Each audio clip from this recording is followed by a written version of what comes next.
Hello दोस्तों, आपका हमारा यूट्यूब चैनल एजुकेशनल नॉलेज में स्वागत है।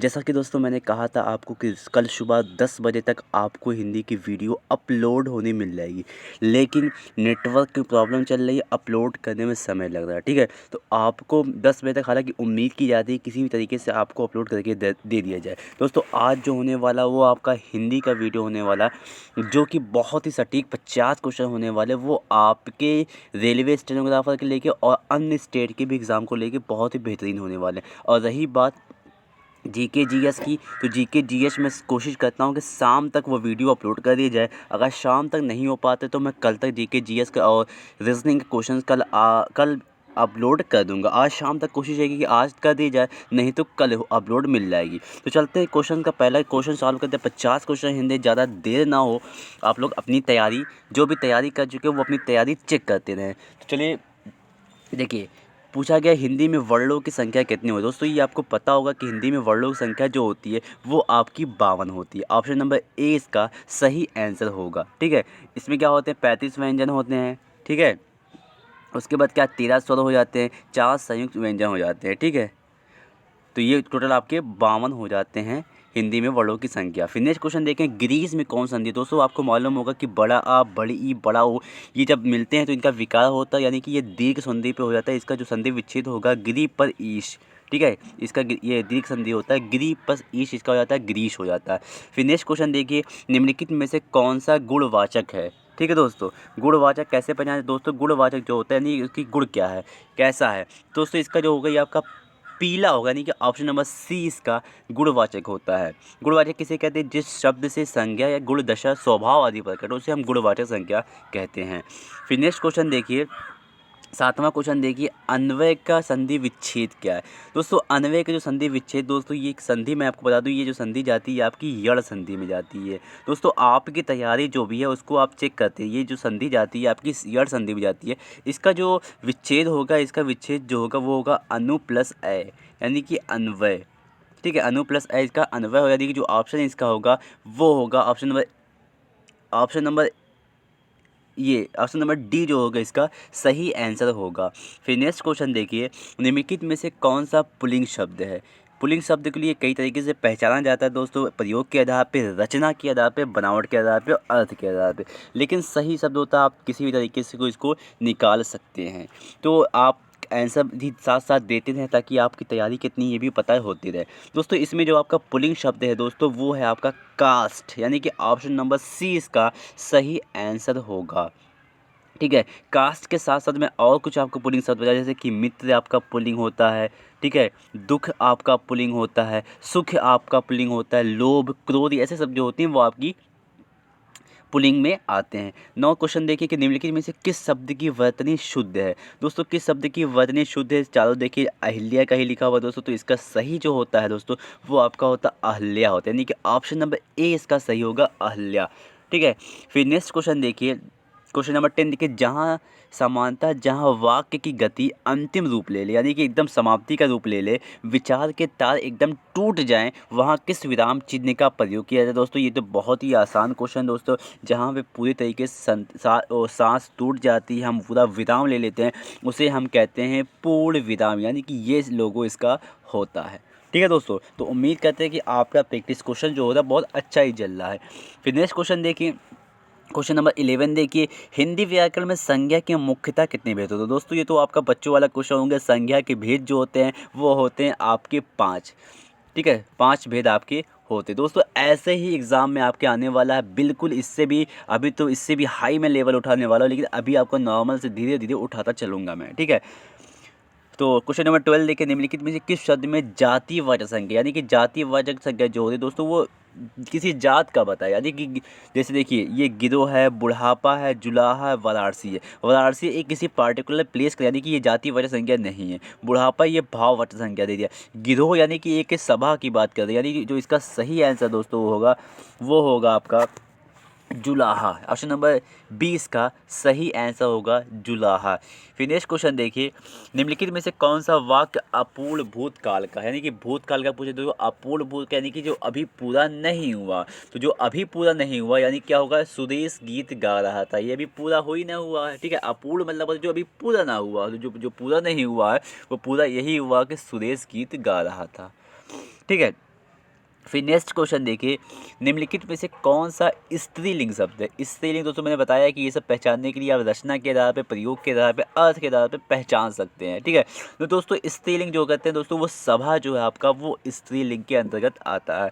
और कुछ जान लीजिए कौन से स्त्रीलिंग शब्द होते हैं, जैसे कि कृपा हो गया, लज्जा हो गया, क्षमा हो गया, हानि हो गया, वायु हो गया, वस्तु हो गया, ये सब आपका स्त्रीलिंग शब्द में आते हैं।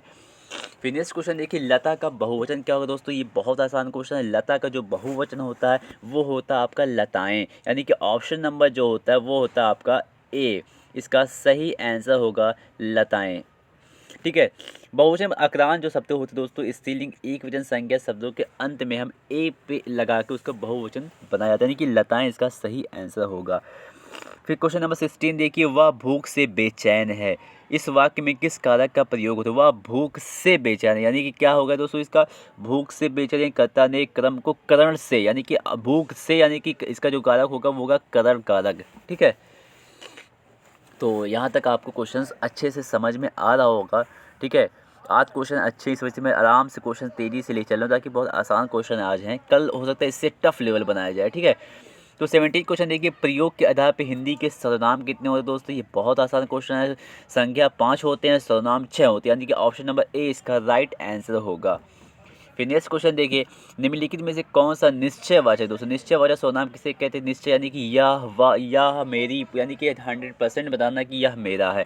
तो इसका जो सही आंसर दोस्तों होगा वो आपका यह होगा। ठीक है, फिर नेक्स्ट क्वेश्चन देखिए, निम्नलिखित में से किस शब्द की वर्तनी अशुद्ध है, शुद्ध नहीं अशुद्ध यानी कि गलत है। देखिए, परीक्षा भी सही लिखा हुआ है, कनिष्ठ भी सही लिखा हुआ, ईर्ष्या भी सही लिखा, यानी कि ऑप्शन नंबर डी जो है वो आपका गलत है, यानी कि अशुद्ध है। तो ऑप्शन नंबर डी इसका सही आंसर होगा भीष्म। फिर नेक्स्ट क्वेश्चन देखिए, थोड़ा पानी में थोड़ा शब्द किस प्रकार का विशेषण है। थोड़ा है यानी कि दोस्तों ये क्वांटिटी बता रहा है, यानी कि परिमाण बता रहा है। ठीक है, परिमाण बता रहा है, बहुत आसान। हिंदी को आप इंग्लिश से रिलेट कर लीजिए तो बहुत अच्छा हो जाता है। ठीक है, थोड़ा पानी में थोड़ा शब्द क्या दोस्तों, तो संख्यावाचक तो ये है नहीं, सार्वनामिक विशेषण ये तो है नहीं, गुण तो है, यानी कि आपका जो है परिमाण बोधक है। ऑप्शन नंबर बी इसका सही आंसर होगा। अपने आंसर भी आप टाइप करते चलते रहिएगा हमारे कमेंट बॉक्स में। फिर नेक्स्ट क्वेश्चन देखिए, जो धातु या संज्ञा विशेषण से बनती है उसे क्या कहते हैं। जो धातु या संज्ञा विशेषण से बनती है आपको पता होगा दोस्तों, नाम धातु एक ऐसी होती है जो संज्ञा विशेषण से बनती है, जैसे गाड़ी का गरियाना हो जाता है, लात का लतियाना हो जाता है, ये जो होते हैं संज्ञा विशेषण से बन के होते हैं, तो इसे कहते हैं हम नाम धातु कहते हैं। ऑप्शन नंबर ए इसका सही आंसर होगा। फिर क्वेश्चन नंबर 22 देखिए, निम्नलिखित में से किस वाक्य में सकर्मक क्रिया का प्रयोग होता है। सकर्मक क्रिया यानी कि उसका कर्म का होना आवश्यक है या उसकी संभावना बन रही हो। ठीक है, तो कर्म की संभावना इसमें किससे बने दोस्तों, कर्म की जो संभावना दोस्तों आपकी बन रही है वो देखिए, वह लजा रही है, जी घबरा रहा है, विपदा मुझे घबराती है, यानी कि ये जो ऑप्शन 22 का डी है आपका सकर्मक क्रिया है, विपदा मुझे घबराती है। ऑप्शन नंबर डी इसका सही हो गया। सकारात्मक क्रिया किसे कहते हैं दोस्तों, जिस क्रिया का कर्म हो या उसके साथ कर्म की संभावना हो उसे हम सकारात्मक क्रिया कहते हैं। ठीक है, तो और क्वेश्चन देखिए 23 देखिए, आम खाया जाता है, वाक्य में कौन सा वाच्य है। दोस्तों आपको पता है कि जब आम खाया जाता है यहाँ पे कर्ता की प्रधानता दर्शाई जा रही है, तो यानी नहीं यहाँ पे क्या आम खाया जाता है, यानी कि सिंपल बात, यानी कि यहाँ पे होगा आम खाया जाता है, ये नहीं कि राम पढ़ता है, यानी कि ये इसमें क्या होती है, कर्म की प्रधानता कहा है, कर्म की प्रधानता, या तो यहाँ पे आपका कर्मवाच्य होगा। ऑप्शन नंबर बी इसका सही आंसर होगा। फिर नेक्स्ट क्वेश्चन देखिए, राम खाता होगा, वाक्य में वर्तमान काल का पता लगाइए। बहुत आसान क्वेश्चन, देखो राम खाता होगा, इसमें क्या है भैया, संभव है, ये एकदम, ये क्या है, ये जो आपका है देखिए सामान्य वर्तमान, तो इसका मतलब क्या होता है, राम पढ़ता है, यानी कि सामान्य वर्तमान इसमें गलत हो गया। पूर्ण वर्तमान क्या होता है दोस्तों, जो बीत चुका हो, यानी क्या होता है, राम जाता था, राम जाता है, ये भी राम जा चुका है, यानी ये भी गलत हो गया। संभव मतलब होता है वह पढ़ता हो, यानी कि ये भी आम खाता नहीं, क्या जो होगा संदिग्ध वर्तमान इसका सही आंसर होगा। ठीक है, नेक्स्ट क्वेश्चन देखिए, अधिकरण कारक का विभक्ति चिन्ह। दोस्तों कर्ता के जितने भी कारक के जितने भी चिन्ह होते हैं दोस्तों, आप याद कर लीजिए, एग्जाम में पूछे जाते हैं। मैं आपको फिर से रिवाइज कीजिए, कर्ता ने क्रम को करण से संप्रदान कारकों के लिए अपदान से संबंध कारक के अधिकरण में अपन संबोधन है, अरे ये क्वेश्चन होता है। तो अधिकरण का जो होता है दोस्तों वो होता है में, यानी कि ऑप्शन नंबर सी जो होता है वो उसका सही आंसर है। ठीक है, फिर नेक्स्ट क्वेश्चन देखिए, समानता अव्यय के कितने भेद होते हैं। बहुत अच्छा क्वेश्चन दोस्तों, भेद हर एग्जाम में पूछे जाते हैं। तो अव्यय के जो भेद होते हैं दोस्तों वो आपके होते हैं 4 भेद होते हैं। ठीक है, 4 भेद जैसे कि होगा, एक समुच्चय बोधक हो गया, संबंध बोधक हो गया और कर्म बोधक, यानी कि 4 इसके अव्यय के आपके होते हैं।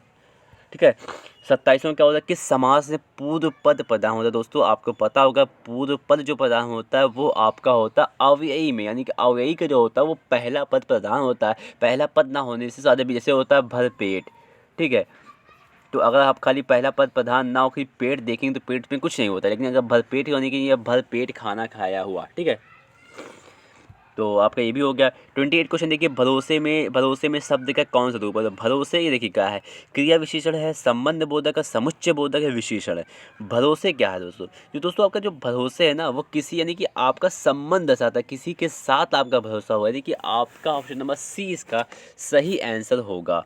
ठीक है, नेक्स्ट क्वेश्चन देखिए, 29वां क्वेश्चन देखिए, निम्नलिखित में से कौन सा तत्सम नहीं है। तत्सम जिसे कहते हैं दोस्तों साधारण की भाषा में कल जो संस्कृत में यूज होती है, यानी कि जो संस्कृत की भाषा लगभग होती है, जो हम दैनिक जीवन में बोलते हैं वो हम तद्भव कहते हैं। तत्सम थोड़े संस्कृत में लैंग्वेज आ जाता है। ठीक है, अग्नि है, फूल है, मयूर है, वत्स्य है। दोस्तों आपको इसमें कौन सा लगा दोस्तों, ये देखिए दोस्तों, इसमें किसी भी तत्सम उसे कहते हैं जो आपसे थोड़ा सा वर्ड संस्कृत में यूज, और तद्भव जो होता है थोड़ा सी देहाती भाषा, जैसे हिंदी शुद्ध कर लीजिए वही तद्भव होता है। तो तत्सम नहीं है। तो फूल दोस्तों आपका जो तत्सम नहीं है, बाकी अग्नि भी आपका तत्सम है, मयूर इसका मोर कहते हैं, वत्स बालक होता है, यानी कि ये सब चीज़ें जो होती है आपका तत्सम था, ये आपका तद्भव था।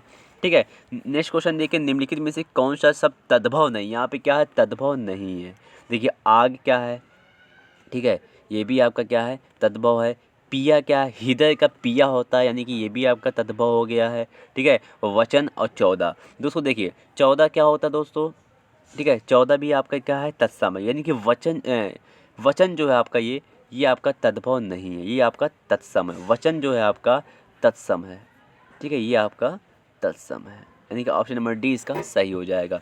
फिर नेक्स्ट क्वेश्चन देखिए, प्रा उपसर्ग का प्रयोग किस शब्द में नहीं किया, यानी कि जो प्रा या उपसर्ग यानी जो पहले यूज़ किया था उसे हम उपसर्ग कहते हैं। प्रा उपसर्ग का प्रयोग किस शब्द में नहीं किया गया, देखिए पराजय है, पराभव है, पराक्रम, परिधि। तो आपको सही आंसर मिल ही गया होगा कि परिधि में प्रा उपसर्ग का प्रयोग नहीं किया गया, ऑप्शन नंबर ए इसका राइट आंसर होगा। फिर नेक्स्ट क्वेश्चन देखिए, मिठास में किस प्रत्यय का प्रयोग किया गया। उपसर्ग उसे कहते हैं जो किसी भी शब्द के पहले जो लिखे जाते हैं उसे हम उपसर्ग कहते हैं, बाद में जो शब्द टूट के बनते हैं उसे हम उपसर्ग कहते हैं। ठीक है, तो इसमें क्या पूछा है कि प्रत्यय पूछा गया दोस्तों, प्रत्यय किसमें प्रयोग किया गया है, मिठास में, अस, ठास, आ से सा। दोस्तों जो मिठास में जो आपका प्रत्यय प्रयोग किया गया वो क्या किया है दोस्तों, मिठास में प्रत्यय पूछा, यानी कि लास्ट में जो लिखा, तो लास्ट में आपका क्या लगा हुआ है, आपका आस लगा हुआ है, देखिए मिठास, यानी कि ऑप्शन नंबर बी इसका सही आंसर होगा। नेक्स्ट क्वेश्चन देखिए, दरबार किस शब्द का भाषा। ये दोस्तों ये चीज़ें बहुत आती है, तुर्की, अरबी, पुर्तगाली, फारसी, ये सब चीज़ें आप रट के जाएँ कि तुर्की क्या होती है, फारसी कौन चीज़ शब्द है, अरबी की कौन सी भाषा है, पुर्तगाली जैसे अलमारी, अल्पीन, गमला, गमला हो गया, काजू हो गया, ये सब आपका पुर्तगाली हो गया है। ठीक है, ऐसे शब्द आप याद कर लें कुछ चीज़ें।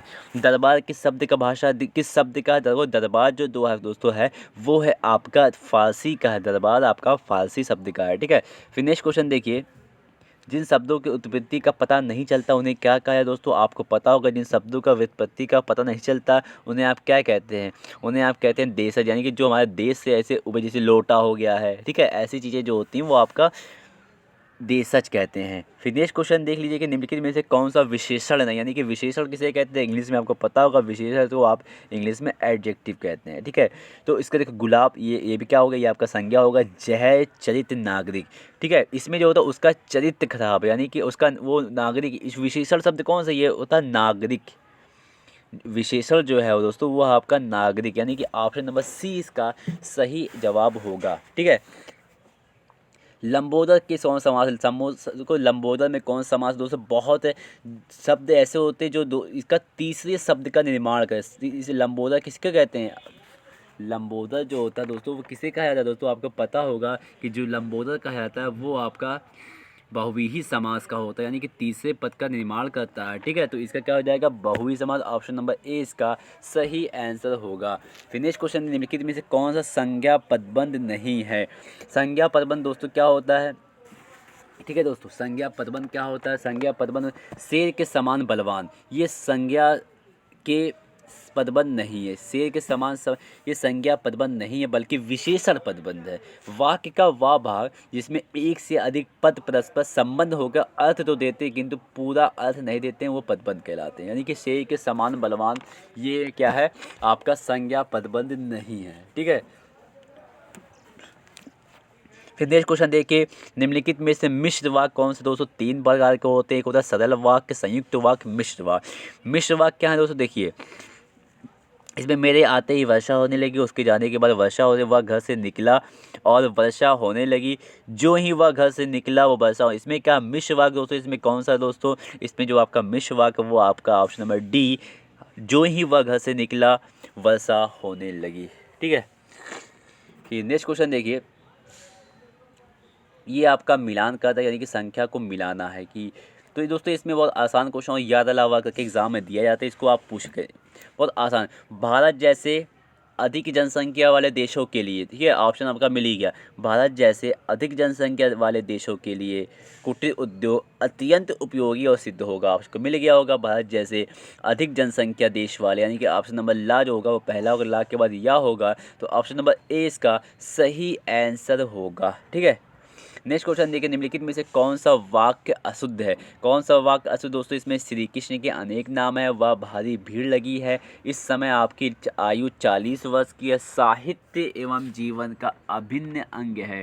दोस्तों इसमें क्या है, इस समय आपकी आयु 40 वर्ष की है, ये आपका अशुद्ध लिखा। अब इसमें अशुद्ध लिखा क्या है दोस्तों, इसमें आयु शब्द का प्रयोग त्रुटिपूर्ण है। ठीक है, जब उसे 40 वर्ष बता दिया तो आयु की ज़रूरत ही क्या पड़ गई, अवस्था का बता ही दिया है। ठीक है, अब यहाँ पे आयु की जगह दोस्तों आपका अवस्था करना चाहिए, आपकी इस समय आपकी अवस्था 40 वर्ष की, आयु नहीं होता है। ठीक है, फिर 41 क्वेश्चन देखिए, पुरंदर किसका पर्यायवाची है। पुरंदर जो शब्द है वो किसका पर्यायवाची दोस्तों, आपको पता होना चाहिए। जो पुरंदर जो है वो आपका इंद्र का जो है वो आपका पर्यायवाची है। फिर 42 देख लीजिए कि निम्नलिखित में से कौन सा गो शब्द का अर्थ नहीं है। गो का मतलब क्या होता है दोस्तों, गो का जो शब्द है वो चतुर नहीं है। ठीक है, चतुर का जो हो ये एक समनार्थी, चतुर आपका गो का अर्थ नहीं है, बाकी पृथ्वी स्वर्ग गाय का ही होता है। ठीक है, निम्नलिखित में से कौन सा युग में सही नहीं दोस्तों, इस कौन सा अल्पज्ञ बहुयज्ञ अस्त उदय आय व उद्यम या निरुद्यम, इसका जो सही आंसर दोस्तों वो आपका उद्यम निरुद्यम नहीं है। ठीक है, उद्यम और निरुद्यम ये आपका नहीं है। ठीक है, उद्यमी का जो विलोम होता है दोस्तों उद्यमी होता है। ठीक है, उद्यमी होता है, यहाँ पे क्या दे दिया है, उद्यम दे दिया है। फिर नेक्स्ट क्वेश्चन देखिए, जो सब कुछ जानता है उसे क्या कहते हैं दोस्तों, जो सब कुछ जानता आपको पता हो तो हम सर्वज्ञ कहते हैं, यानी कि ऑप्शन नंबर ए इसका सही आंसर होगा। फिर नेक्स्ट क्वेश्चन देखिए, अंधे की लकड़ी का मुहावरे का अर्थ क्या हो दोस्तों, अंधे की लकड़ी यानी कि एकमात्र सहारा, ऑप्शन नंबर ए इसका सही आंसर होगा।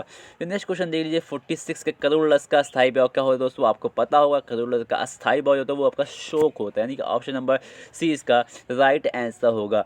निम्नलिखित में से कौन सा शब्द अलंकार दोस्तों, आपको पता होगा कि नहीं है, अनुप्रास आपका शब्द अलंकार होता है, यमक आपका शब्द अलंकार होता है, श्लेष आपका वो शब्द अलंकार यानी कि उपमा आपका शब्द अलंकार नहीं, यानी कि ऑप्शन नंबर डी इसका सही आंसर होगा। भिन्नार्थ शब्द का चयन कीजिए दोस्तों, देखिए आपको पता होना चाहिए कि आग का जो पर्यायवाची होता है वो होता है आग, अनल, पावक, ज्वाला, दहन, कृषाणु, यानी कि जो ऑप्शन इसमें भिन्न है वो है आपका अनिल, आपका पर्यायवाची नहीं है। ठीक है, ये आपसे उससे भिन्न है क्वेश्चन में। फिर नेक्स्ट क्वेश्चन, एक खड़ी बोली का प्रथम महाकाव्य क्या है दोस्तों, आपको पता है कि खड़ी बोली का जो प्रथम महाकाव्य है वो आपका प्री प्रवास है, ऑप्शन नंबर बी इसका सही आंसर है। फिर नेक्स्ट क्वेश्चन दे, हिंदी के किन ध्वनियों को अयोग्य वाह कहते हैं, अंगा कि क्या कहते हैं, अनुसार और विसर्ग को, यानी कि ऑप्शन नंबर सी, यानी कि अंगा और वाह को आप अयोग्य वाह कहते हैं, यानी कि ये और ये, इसे आप क्या कहते हैं, अयोग्य वाह कहते हैं। ठीक है, फिर नेक्स्ट क्वेश्चन देखिए, निम्नलिखित में किस शब्द में अव्ययी समास नहीं, अव्ययी समास जो होता है वो पहला पद प्रधान होता है, ठीक है, नहीं है। भरपेट आपका है, ठीक है, भरपेट आपका तो हो ही गया है। दूसरा क्या है, बखूबी भी आपका है, परोक्ष भी आपका, यानी ग्राहकत जो है वो आपका अव्ययी समास नहीं है। ऑप्शन नंबर सी इसका सही आंसर होगा। निम्नलिखित में से शुद्ध वाक्य की पहचान कीजिए। शुद्ध वाक्य आपको पहचानना है कि शुद्ध वाक्य कौन सा है, ठीक है। तो इसमें शुद्ध वाक्य जो दोस्तों वो आपका, यह कविता अनेक भाव प्रकट करती है, यानी कि ऑप्शन नंबर बी इसका सही आंसर होगा, ठीक है। हेरम में निम्नलिखित में से किसका पर्यायवाची दोस्तों, हेरम में जो है वो किसका पर्यायवाची है। हेरम जो होता है दोस्तों आपका गणेश जी का पर्यायवाची होता है, यानी कि ऑप्शन नंबर डी इसका सही आंसर है। ये क्वेश्चन नंबर मत देखिए, कोडिंग गलत हो गई थी। क्वेश्चंस आपको 50 क्वेश्चन दोस्तों आपको कराया गया है। क्वेश्चंस कैसे लगे हैं और आपके कितने नंबर बन रहे हैं हिंदी में, ये आप मुझे कमेंट करके बताइएगा, क्योंकि बहुत ही मेहनत करके आपको वीडियो दी गई है, ठीक है। तो वीडियो को देखने के बाद आपसे रिक्वेस्ट है कि शेयर कर दीजिए, ताकि जो लोग अभी हमारे चैनल से नहीं जुड़ पाए वो हमारे चैनल से जुड़ पाए, ठीक है। So thank you for watching my video. शाम तक GK GS भी अपलोड हो जाएगा।